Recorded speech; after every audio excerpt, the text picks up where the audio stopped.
దేవి అష్టోత్తర శతనామ కలశాభిషేకం.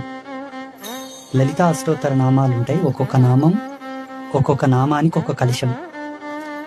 ఆ నామం మీద లలితా పరమేశ్వరి ఒక్కొక్క నామాన్ని ఆవాహన చేసి ఆ నామానికి సంబంధించిన ద్రవ్యం, అలా చందనం నీళ్లు, పసుపు నీళ్లు, కుంకుమ నీళ్లు, గంధం నీళ్లు, కొన్ని రకాలైనటువంటి వేర్లు, బంగారు జలము, పంచలోహ జలము, నవరత్న జలము, పుష్పజలము, పత్రజలము, కస్తూరి జలము, గోరోజన జలం, పంచామృతాలు, అలా ఒక్కొక్క నామానికి ఒక్కొక్క కలశానికి పేరు పెట్టి అందులో ఆ ద్రవ్యాన్ని నింపి 108 కలశాలతో 9 రోజులు ఈ 108 యొక్క కలశాల యొక్క అభిషేకం ఏంటంటే సంవత్సరానికి ఒక్కసారి ఉంటుంది.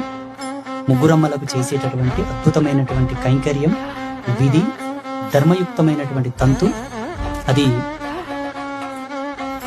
2021వ సంవత్సరంలో చెప్పింది అమ్మవారు. నేను 2016లో ప్రశ్న వేశాను.